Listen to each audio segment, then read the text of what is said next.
만성 콩팥병, 즉 CKD를 앓고 계신 분들에게는 식단 관리가 정말 가장 큰 숙제라고 늘 하시죠. 특히 견과류처럼 몸에 좋다고 알려진 음식들도요. 신장 건강에는 좀 복잡한 영향을 줄 수가 있거든요. 그래서 오늘은 이 자료들을 바탕으로 견과류와 신장 건강 사이의 그 미묘한 관계를 아주 명확하게 한번 파헤쳐보겠습니다. 대한심장학회에서 콩팥을 우리 몸의 정수기라고 표현했는데, 와, 정말 딱 맞는 비유 아닌가요? 평소에는 우리가 그 고마움을 잘 모르고 지나치지만 사실 우리 몸의 균형을 맞추는 아주 결정적인 역할을 조용히, 묵묵히 해내고 있는 거죠. 그래서 오늘 이야기는 이렇게 흘러갈 겁니다. 먼저 우리 몸의 정수기, 콩팥에 대해 잠깐 이야기하고요. 그 다음엔 만성 콩팥병 환자분들이 겪는 식단의 어려움, 그 딜레마를 짚어볼 거예요. 그리고 희망이 될 수 있는 5가지 견과류를 소개해드린 다음, 하지만 이게 정말 중요한데 필수적인 주의사항을 알려드릴 겁니다. 마지막으로 현명한 섭취를 위한 핵심까지 깔끔하게 정리해드릴게요. 맞아요. 우리 몸의 숨은 영웅. 대부분 건강할 때는 콩팥이 얼마나 대단한 일을 하는지 잘 모르고 지나가잖아요. 혈액 속에 있는 노폐물을 싹 걸러내고 우리 몸의 밸런스를 완벽하게 유지하는 그야말로 보이지 않는 곳에서 가장 중요한 일을 하는 영웅이죠. 그런데 말이죠. 만성 콩팥병을 앓게 되면 이 이야기가 완전히 달라집니다. 우리 몸의 정수기 필터 기능이 약해지면서 매일 먹는 음식이 더 이상 즐거움만이 아니라 엄청난 스트레스의 원인이 되기 시작하는 겁니다. 실제로 대한신장학회 자료를 보면요.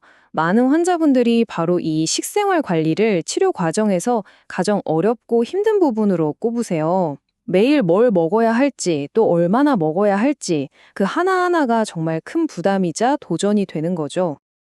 아니, 그럼 도대체 뭘 먹을 수 있단 말인가요? 라는 질문이 나올 수밖에 없죠. 자, 바로 이 질문이 오늘 우리가 함께 풀어갈 핵심입니다. 이제 문제점에서 해결책으로 한번 넘어가 보겠습니다. 물론 식단이 굉장히 까다롭긴 하지만 희망이 없는 건 아닙니다. 영양소는 풍부하면서도 신장에 도움을 줄 수 있는 고마운 음식들이 있거든요. 오늘은 그중에서도 견과류에 한번 집중해 볼게요. 자, 첫 번째 주자는 바로 마카다미아입니다. 이 견과류, 신장 질환이 있는 분들에게는 몇 가지 아주 뚜렷한 장점을 가지고 있습니다. 왜 좋으냐면요. 일단 단백질이랑 칼륨 함량이 낮아서 콩팥에 부담을 덜 줘요. 그러면서도 건강한 지방이나 엽산 같은 좋은 영양소는 또 풍부하죠. 특히 주목할 점은 만성 콩팥병 환자에게 부족해지기 쉬운 미네랄, 셀레늄 결핍을 예방하는 데 도움을 줄 수 있다는 겁니다. 다음은 우리에게 정말 친숙한 견과류죠. 바로 호두입니다. 호두 역시 신장 건강에 아주 긍정적인 역할을 할 수 있습니다. 호두의 핵심 키워드는 바로 엽산입니다. 2016년에 나온 한 연구를 보니까요. 이 엽산이 만성 콩팥병의 진행 속도를 늦추는데 도움을 줄 수 있다고 해요. 신장의 염증을 줄여주는 효과도 물론이고요. 세 번째는 슈퍼푸드의 대명사, 아마씨입니다. 신장을 생각하는 식단에 포함시키면 좋은 아주 중요한 식품 중 하나예요. 아마씨는 정말 팔방미인입니다. 자료에 따르면 신장 기능 개선에 도움을 줄 뿐만 아니라 콜레스테롤 수치를 낮추고 염증을 줄이는 효과까지 기대할 수 있다고 해요. 심지어 동물 연구에서는 신장을 보호하는 효과까지 관찰됐다고 하네요. 네 번째는 고소한 호박씨입니다. 호박씨는 또 자기만의 아주 독특한 장점들을 가지고 있어요. 호박씨의 정말 흥미로운 점은 그 안에 든 항산화 성분이 마치 천연 이뇨제처럼 작용한다는 거예요. 이게 무슨 말이냐면 우리 몸의 유해물질을 신장을 통해 잘 빠져나가도록 도와주고 더 나아가서는 신장 결석이 생길 위험까지 줄여줄 수 있다는 거죠. 자, 마지막 5번째 주인공은 바로 고소함의 끝판왕, 참깨입니다. 참깨는 아주 구체적인 연구 결과가 있어서 더 흥미롭습니다. 2014년에 진행된 한 연구 결과가 아주 인상적인데요. 환자들이 석 달 동안 매일 참깨를 6g씩 꾸준히 먹었더니 몸의 염증 수치가 줄어들었을 뿐만 아니라 환자분들을 괴롭히는 증상 중 하나인 가려움증까지 개선되는 효과가 나타났다고 합니다. 자, 여기까지 들으시면 와, 이 견과류들 당장 사러 가야겠다 싶으시죠? 잠깐만요. 지금부터 제가 드리는 말씀이 어쩌면 오늘 내용 중에 가장 중요할지도 모릅니다.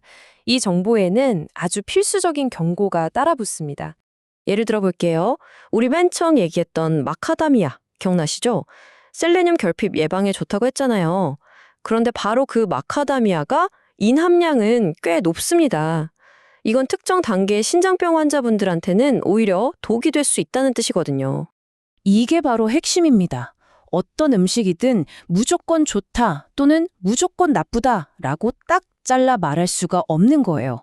특히 신장질환 식단에서는요, 내 몸 상태에 따라서 약이 될 수도 있고 독이 될 수도 있는 겁니다. 그래서 반드시 꼭 전문가와 상담해서 나에게 맞는 방법을 찾아야 합니다. 그럼 이제 오늘 이야기의 최종 결론, 가장 중요한 핵심 메시지를 딱 정리해 드리겠습니다. 아는 것이 힘이니까요. 결국 신장 건강을 위한 식단 관리의 본질은요, 단순히 이건 먹고 저건 피해야지 하는 음식 목록을 만드는 게 아닙니다. 자신의 상태를 정확히 알고 전문가와 함께 똑똑하게, 그리고 무엇보다 내게 최적화된 방식으로 관리하는 것. 그게 바로 핵심입니다. 대한신장학회에서 남긴 이 말처럼 오늘 저희가 함께 살펴본 이 내용들이 여러분이 스스로의 건강을 더 잘 이해하고 관리해 나가는데 작은 힘이 되었으면 좋겠습니다. 마지막으로 여러분께 이 질문을 남기고 싶습니다. 여러분의 식단이 그저 지켜야 할 제약이나 규칙이 아니라 내 삶의 활력과 행복을 주는 에너지원으로 만들려면 어떻게 해야 할까요? 그 해답을 찾아가는 여정, 꼭 전문가와 함께 적극적으로 이끌어 가시길 바랍니다.